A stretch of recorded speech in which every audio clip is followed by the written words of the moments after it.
Bueno, para empezar, las sequías es un componente natural del clima y sucede en todas las regiones. Las zonas áridas, como las que vivimos, o las zonas inclusive templadas y las zonas tropicales. Siempre que exista un déficit prolongado de precipitación, tenemos sequías. El problema es cómo las estudiamos. Ahí en la literatura se distinguen 4 tipos de sequía, pero todas están ligadas justamente al déficit de precipitación, todas. Cuando en este caso la oferta, que es el recurso hídrico, es menor que la demanda, entonces tenemos una sequía en todos los ámbitos, ¿no?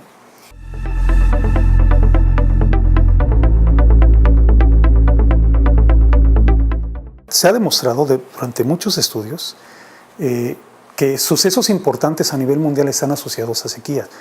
Por citarte algunos ejemplos, los códices, por ejemplo, aztecas, señalan lo que se conoce como el año conejo, que fue en 1425. Antes de la llegada de los españoles se descubrió que ya el pueblo azteca padeció una sequía muy intensa en ese año. Y después viene varios periodos, por ejemplo, la época de la conquista, en 1521 a 1524, también se registró una sequía muy intensa, que fue cuando llegaron los españoles.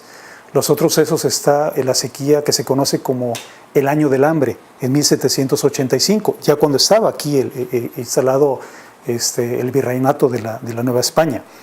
Y después tenemos la época de la independencia, que fue una sequía que ocurrió allá 1809 a 1811, y luego la Revolución Mexicana, que fue una sequía en 1909 y 1910. Las sequías más recientes, aquí en México, por ejemplo, están las sequías de los años 50, que fueron muy prolongadas, y la más reciente todavía en el año 2012, que, digamos, por ser tan fuerte, tan prolongada y tan intensa, se le dio el término de sequía excepcional.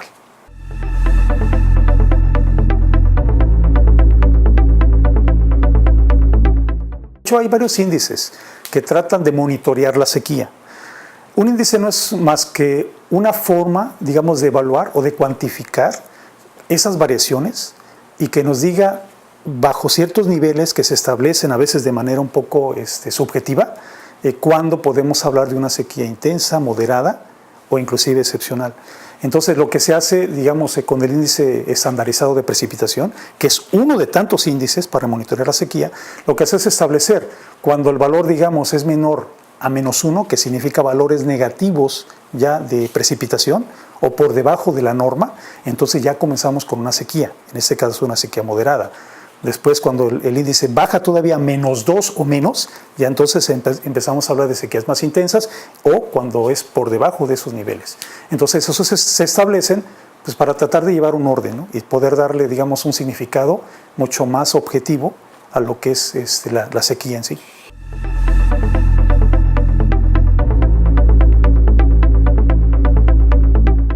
Las características más importantes es la duración, ¿no? Que es justamente el periodo de cuando, digamos, el valor que estamos monitoreando rebasa esos niveles, ahí inicia la sequía, y termina cuando vuelve a rebasarlo, pero en sentido contrario. Dentro de esos dos, digamos, puntos está la duración de la sequía. Y la otra es la intensidad. Cuando llega a su máximo, o en este caso mínimo valor, estamos hablando ya del pico máximo, y ahí se establece la intensidad de la sequía.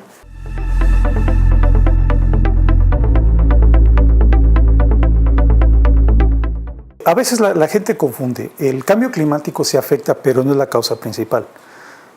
Acabamos de terminar ya un estudio de un alumno de doctorado, se acaba de defender apenas en febrero, dirigí su tesis, y con él justamente averiguamos cuál es el mecanismo que explica, digamos, un fenómeno que nosotros denominamos de sub y baja en las precipitaciones, porque curiosamente en la zona, por ejemplo, de la boca del Golfo de California y la zona del altiplano, que en términos regionales es relativamente pequeña.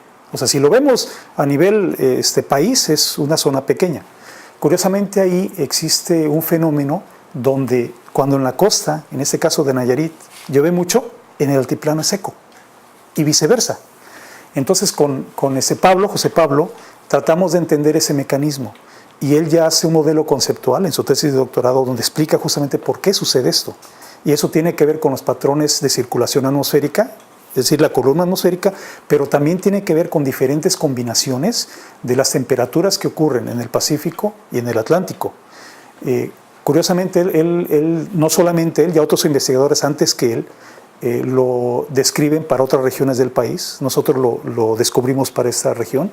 Por ejemplo, cuando el Pacífico son aguas frías y el Atlántico aguas cálidas y ocurre un fenómeno de la Niña, o sea, esa combinación te produce las sequías más intensas, como la del 2012. Otras combinaciones también te producen sequías, pero son moderadas o inclusive débiles. Por eso es muy importante entender, digamos, esas combinaciones de la naturaleza, no actúan de manera aislada. A veces tendemos en ciencia a aislarlas porque es más fácil. Simplificamos la explicación, pero ya hay esfuerzos donde se han obtenido más datos, donde podemos ya hacer esas combinaciones y tratar de entenderlas. Por ejemplo, algunos autores ya han manifestado que cuando esa combinación de un océano Pacífico frío, un océano Atlántico cálido y año Niña, debilita la formación de huracanes, por ejemplo.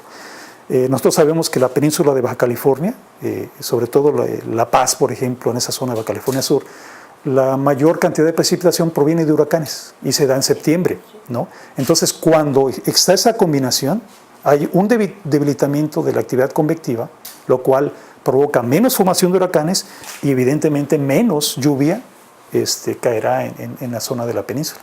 Y eso está asociado a sequía.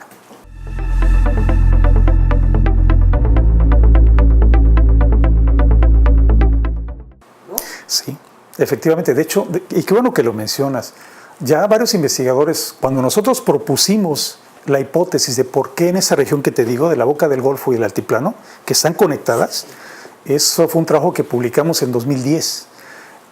Colegas norteamericanos al principio dijeron, bueno, es una simple curiosidad científica. Ahora vemos que no, porque es una anomalía en el clima y tiene relación con eso se llama relación océano-atmósfera-continente. Si logramos entender ese mecanismo, podríamos, digamos, extrapolarlo a otras zonas donde también se observa. Aquí en México existe otra zona anómala también, que es en Tabasco. O sea, llueve demasiado, llueve mucho, más de lo normal, ¿no? Eso, digamos, en Nayarit es muy común, porque si les preguntas a los nayaritas, donde hace muchísimo calor, de repente se sueltan tormentas muy fuertes. Si tú te vas más hacia el norte o hacia el sur, eso no ocurre. Entonces, cuando tú lo observas ya a nivel de país, observas de que vas observando, digamos, el gradiente, ¿no?, de precipitación y de repente llegas a una zona donde llueve mucho en verano. Pero eso está inmerso dentro de las condiciones locales de esa zona. La pregunta es, ¿qué hace que se formen esos sistemas que en meteorología se conocen como sistemas convectivos de mesoscala? Son tormentas, pero son tormentas mucho más, son núcleos, digamos, de tormentas mucho más limitadas, ¿no?, en el espacio, a diferencia, por ejemplo, de los huracanes, que también producen tormentas, pero esas tienen una influencia mucho más amplia. Ahí en Nayarit ocurre eso, precisamente, esa formación de tormentas.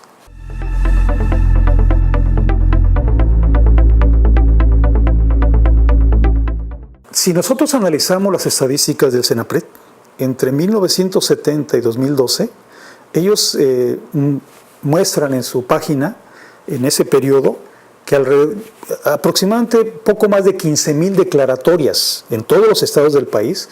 De esas 15,000, el 22% está asociado a sequías. 22% es un componente importante. El único detalle es este. Nosotros sabemos que los huracanes impactan todos los años, mientras que las sequías siguen patrones muy irregulares. Sin embargo, a diferencia de los ciclones tropicales, que ya existen herramientas que los podemos prevenir, digamos, o anticipar con algunos días, la sequía ha sido un poco más complicado, por eso se monitorea. Entonces, ¿hacia dónde queremos ir? Existe un programa a nivel internacional entre Canadá, México y Estados Unidos que se llama el Monitor de Sequía de América del Norte.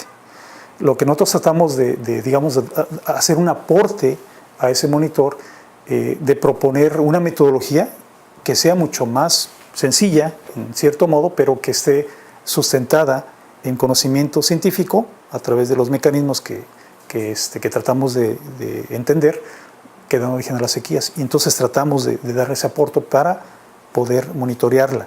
Si nosotros logramos tener éxito, ya hay varios esfuerzos, no es un esfuerzo único. La UNAM, por ejemplo, acaba de sacar lo que se conoce su nuevo monitor de sequía, donde aplica diversos índices para poder monitorear. Entonces eso no es nuevo. Lo nuevo, digamos, es que hay que reconocerlo, la sequía es como el cáncer. Es decir, sabemos que hay sequía cuando ya está inclusive en un estado avanzado, ¿no?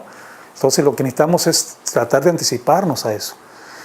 Lo que dicen los autores, y hay que entender, es un sistema complejo. ¿Cuándo comienza una sequía? Si nosotros lo vemos en la historia, lo podemos determinar, ya lo monitoreamos, pero en el momento, una sequía puede terminar cuando empieza a caer lluvia. Entonces decimos, ok, lo que creíamos que era sequías y de repente terminó. Por eso es tan complicado. Entonces, la diferencia está, bueno, ¿es sequía o es solamente que las lluvias se están retrasando un poco? Son conceptos diferentes. Sin embargo, si la podemos monitorear, al menos nos podemos anticipar.